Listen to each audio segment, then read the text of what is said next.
Mayong buntag sa tanan labi na usab sa atong mga ka-perseverance. Good morning. I hope and I pray nga naamo karon sa mayong panglawas og nga adunay usa ka mensahe nga akong iska-share diha kaninyo karon.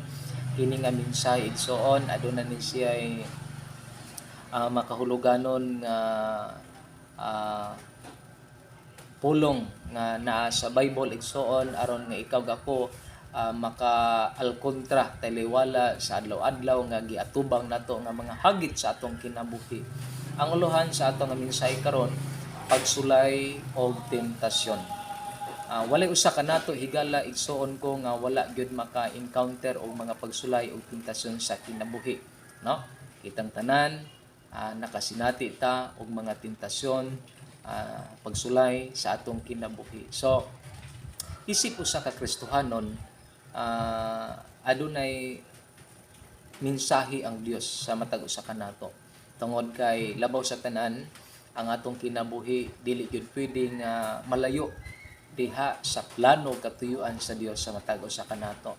So adunay napulo ka mga importanteng pangutana nga atong pamalandungan karon nga may kalabutan kini sa tentasyon o pagsulay sa imong kinabuhi. Ang unang pangutana, unsay angay buhaton? Kanang unsa may angay natong buhaton? Imong buhaton. Isip Kristohanon kung nagaatubang siya sa mga pagsulay. So, unsa may imuhang buhaton igsoon kung pananglit nagaatubang ka og pagsulay? Unsa may imuhang buhaton? Aduna ba kay buhaton o wala kay buhaton? So, igsoon isip Kristohanon aduna gyud tay pagpakabana, no? Taliwala sa mga panghitabo sa atong kinabuhi aron nga kita ma-aware kanunay nga kining maong panghitabo nga pagsulay sa atong kinabuhi igsoon nagakonek kini kanunay diha sa ato ang relasyon sa Dios o gisulayan kanunay ang imong pagtuo diha sa Dios. Gisulayan ang imong pagkamainiton diha sa imong pagsalig sa Ginoo. So ang pangutana mao nga unsay angay buhaton nimo isip Kristohanon kung nakasinati ka og pagsulay. Ang Bible ningon diha sa Book of Santiago chapter 1 o Santiago kapitulo 1 bersikulo 2 ningon sa dinhi. Isipa nga bulahan kamo kon ang tanang matang sa pagsulay moabot kaninyo. Kung miabot man kanimo ang nagkalaing matang sa pagsulay, depende na igsoon ko sa sitwasyon nga diin maingon nimo mahubad sa imong nahuna nga kini pagsulay gyud ni. Hinumdumi mga kaigsuonan nga ang pulong sa Dios tingon isipa nga bulahan kamo. Mao na gingon sa pulong sa Ginoo nga imo di ay huna-hunaon nga bulahan ka. Nganong nabulahan man ka kung makasinati ka pagsulay? Tungod kay kini usa ka dakong oportunidad nga imong mapakita ang imong tinuod nga kalidad sa imong pagpangalagad sa Ginoo. Diha makita ang imong tinuod nga kinaiya. Isip Kristohanon, isip anak sa Dios o katawhan sa Dios o isip mga nangalagad na sa Ginoo. So, igsoon imong isipon bot ipasabot nga diha sa imong una imong timbang-timbangon bubalansehon nimo diha sa imong una, no? Una agud pag-ayo mabuhat ba kag di maayo o mabuhat kag maayo asa mas labing maayo ang pagbuhat og dautan o ang pagbuhat og maayo, no? Ang pagbuhat og maayo usa ka matarong atubangan sa Dios. So bulahan ka tungod kay taliwala sa mga pagsulay imong gihuna-huna kanunay ang paagi sa sulbad sa problema pinaagi sa imong pagdangop diha sa pakitabang sa Ginoo. So ikaduhang pangutana, Unsay mahimong resulta kung may pagsulay sa atong kinabuhi? O diha sa imuhang kinabuhi aduna may mga pagsulay. Unsa may resulta niini? Kay wa magiusa kanato nga wa gyud ta nakasinatig pagsulay, kundili kitang tanan, wa may exempted niini, kita man gyud tanan. So sa panahon nga naay pagsulay, naagi yung resulta. Unsa may resulta niini higala mga igsoon. Basahon nato ang sama gihapon nga chapter, and the verse 3 ingon sa dinhi, kay nasayod kamo nga ang inyong pagtuo gisulayan. Una-una, ang imo hadi ay pagtuo gisulayan. Gisulayan kini tungod kay sutaon ang gidak-on sa imong pagtuo, ang kalig-on sa imong pagtuo, o ang imong pagkamalahutayon sa imong pagtuo ginatest kini, no? So igsoon, pila na ba ka katuig sa imong pagpangalagad, pila na ba ka higayon, no, nga diin nakadungog na kag mga pulong sa Ginoo. So ginatest kini kon imo magyud ning gihuptan sa imong kinabuhi. So una, sulayan ang imong pagtuo, og ang resulta niini sigon sa ikong giingon kani unsa may resulta. Ang resulta niini aron kamo mahimong malahutayon, no? So aduna tay perseverance, aduna tay paglahutay, no? So kung wala kay perseverance diha sa imong kinabuhi, dili ka molahutay, so mo nagingon nga pildi ka, no? Kung dili ka molahutay. Pero kung molahutay ka, adunay kadaugan diha sa imong kinabuhi, o nagmadaugon ka, wala man sa mga pagsulay nga imong nasinati sa imong kinabuhi. So, ang resulta, kay miglahutay ka, magmadaugon ka diha sa Ginoo. Ikatulo, sa higayon nga dili nato mahibaluan ang angay, buhaton, taliwala sa mga pagsulay, unsa ang atong himuon. Usahay mawad-an tag ideya, mawad-an tag pamuot, mawad-an tag pasensya, mawad-an tag kanibitang kusog, no? Alang sa pag-alkontra murag mamuypoy ta, mawad-an na tagkadasig, murag ingana ba kasagaran nga hitabo. So unsaon man kuno nato, o unsa may angay nato nga buhaton, no? Unsa may angay natong reaksyon, magtulog-tulog lang bata, so moadto ba ta to sa ato batas mga barkada, maghuhugoy ta to, inom-inom ta didto, o kaha moadto ba ka dito sa mga beach, o unsa ba kaha, no? Mao na nga kana nga hunahuna igsoon, mao nay kasagaran giuna-huna sa walay pag-alagad sa Ginoo. Mao nay kasagaran giuna-huna sa mga tawo nga wala mosalig sa Ginoo, kundi nagsalig sila sa ila halamang nga kaugalingon. Apan ang pulong sa Ginoo sa diha di ay nga moatubang ta igsoon sa higayon nga dili nato mahibaluan ang angay natong buhaton taliwala sa mga pagsulay, igsoon sa verse 5 o sa verse 8 nagaingon siya dinhiya. Apan kung diha kaninyo may nakulangan og kaalam, magpasabot na kulang ang kaalam, nakulangan kag hibalo sa pagsulbad sa problema, sama sa kung giingong ganiha, pwedeng imong kusog, nakulangan kag kusog, nakulangan kag kadasig, nakulangan na ka sa imong determinasyon. So unsay may giingon sa pulong sa Ginoo? Ingon sa dinhi, papangayua siya sa Dios. Asa man ta papangayoon? Og kaalam dito sa Dios. Asa man ta papangayoon og atong kusog? Dito sa Dios. Asa man ta papangayoon og mga ideya? Dito gihapon sa Dios. Asa man ta papangayoon og kaning kasulbaran? Ang tanan diha ra gyud sa Dios, no? Tungod kay siya ang nasayod sa insaktong tubag, taliwala sa mga pagsulay ug tentasyon nga imo karon nga nasinati sa imong kinabuhi. So ang paagi kay ingon sa Bible mao ang pagpangayo, no, sa Dios sa iyahang mga kahalap. O ikapat, unsay angay natong buhaton kon mangayo kita sa Dios? Unsa may angay natong buhaton kung mangayo ta sa Dios? Bakit ang mga Kristohanon hibalo na magyud ta nga pinaagi sa mga pag-ampo, no? Pangayo ta. So, usahay man pod sa atong mga gipangayo. Usahay man gud pod sa atong pagpangayo. Gusto ta nga karon dayon. Gusto dayon ta nga dinalian. Gusto dayon ta ingnon ana ba. Pero nahigayon nga usahay dili kadunggon sa Ginoo aron nga maila ang imong matinud-anon sa imong pagpangayo ngadto kanimo. O pwede pod nga dili dunggon sa Ginoo tungod kay kini dili ikaayo para nimo. O ingon sa dinhi mga kaigsuonan.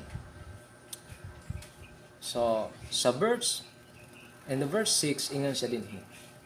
Apan papangayoa siya uban sa pagtuo sa walay angay pagduha-duha. Kay ang nagduha-duha sama sa balod nga mosunod bisag asa huy pa sa hangin. So kini nga mensahe igsoon sa diha di ay nga ang tao moduol og mangayo sa Ginoo, mag-ampo sa Ginoo, no? Ingon sa dinhi ang pagtuong sa wala gayoy pagduha-duha. Pagtuong nga walay pagduha-duha. Unsa man ning pagduha-duha? Kani pagduha-duha, mura bag ka nang nagdula-dula lang ka. Mura ba tag nagbakas sakali. Di ba yung pamasin, no? Dili ang imong pagpangayo sa Ginoo dili pamasin-basin, no? Dili ni siya ingon nga pasulagma kun dili tinud-anay gyud ang imong pagpangayo diha sa Ginoo. So okay, ang ikalima, kon ang kapobrehon mao ang pagsulay sa imong kinabuhi. Anhita sa kapobrehon. So unsa ang angay nimong himuon? No. Wala magiusa kanato igsoon ko nga wa mo agi kalisod, especially financial, no, nga bahin. And the verse 9 ingon sa dinhi sa verse 9, ang mga kabos nga maigsuon angay maglipay kay pauswagon sa Dios. No?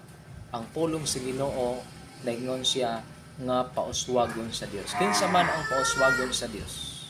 Ang pauswagon sa Dios katong nagmalipayon ngaming salig sa Ginoo. Nagmalipayon diha sa presensya sa Dios. Nagmalipayon diha sa pagpangalagad sa Ginoo.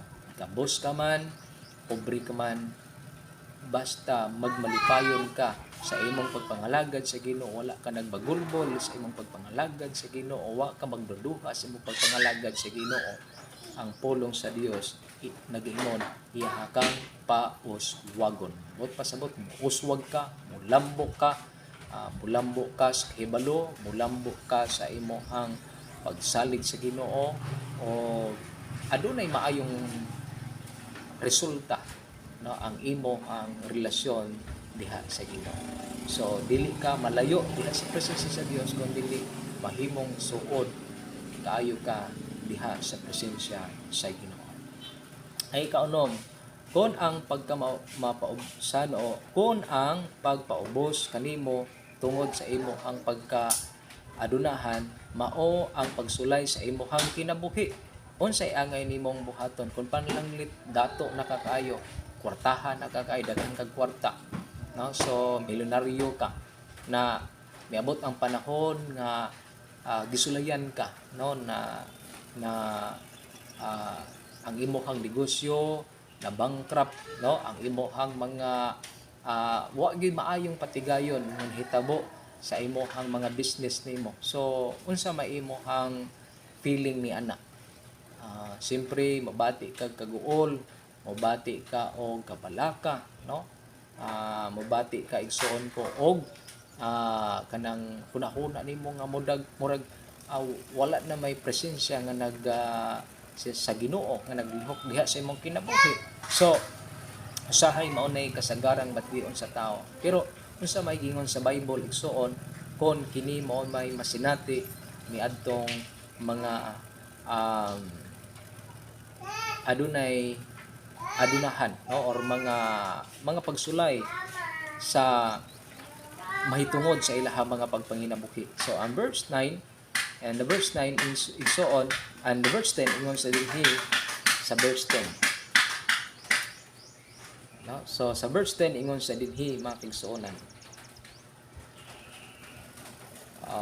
11. Ang adlaw musubang uban sa naglagiting nga kainit nga makapalaya sa balili og ang bulak niini malarag ug mahanaw ang iyahang katahom sama niini ang mga dato. Talkulahaw lang nga mamatay siya samtang nagkapuliki sa iyahang mga patigayon. So hinumduman nato nga ang kadato din hinining kalibutan na usa lamang ka temporaryo nga bulhaton. Atong hinduman kanunay nga kini wa gyud madala nato niini.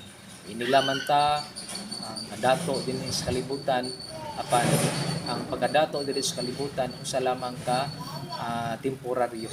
No, mao na nga unsa may angay natong buhaton kinahanglan nga magpadato ta sa atong pagpangalagad sa Ginoo. Magpadato ta sa atong pagtuo diha sa Ginoo.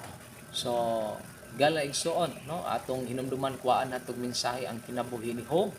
Si Job mao ang dato sa sidlakan atong unang panahon og daghan ng patigayon siyang kinabuhi nawala, daghang panghitabo sa iyang kinabuhi nga makaguol, labi na sa iyang sulod sa iyang pamilya, pero wala siya mawad-i pagsalig sa Ginoo, no, wala siya mawad-i paglaom diha sa Ginoo. O tungod kay sa lamang kadto kapag sulay siyang kinabuhi taliwala siyang pagkadato, igsoon gibalik sa Ginoo ang iyahang kadato nga mas doble pa sa kanhi niyang kahimtang. Mao na nga ang Dios nagasuta sa iyahang pagtuo. So sama usab sa imong pagtuo karon dato na kakaayo. So mao ni hitabo sa imong kinabuhi, wala ang imong negosyo, no? Ang imong minilyon, so na-scam. So ang importante nga dato ka sa pagtuo. So lusama kadato sa pagsalig ni Job diha sa Dios, ibalik ang kadato mas gidoble pa ang kadato ni Job kaysa kanhi. So may God bless us all. So on, I hope and I pray nga kining mao nga atong video karon nakahatag og inspiration sa matag usa kaninyo og God bless, no, sa matag usa. Before ko mo end igsoon ko adunay usa ka mensahe sa awit nga ako karon ipaambit sa inyo.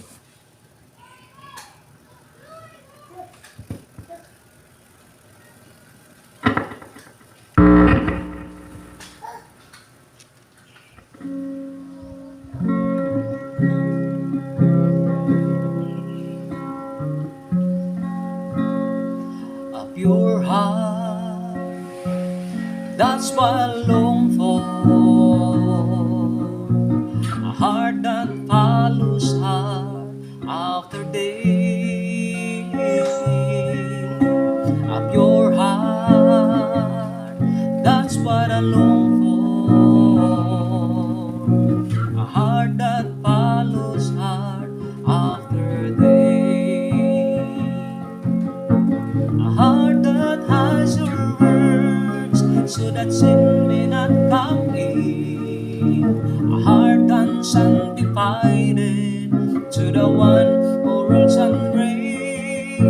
A heart that with compassion that pleases you, my Lord, as with aroma of worship arises to your throne.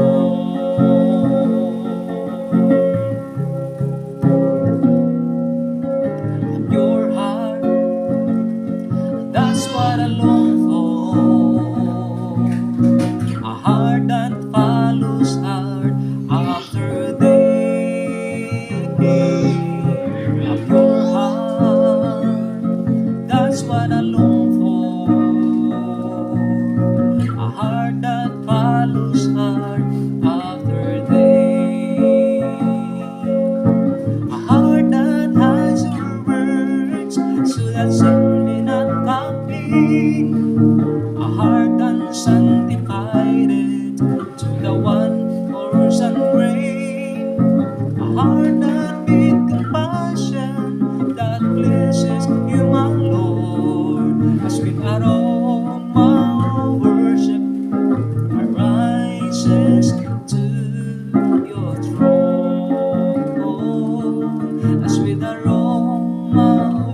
worship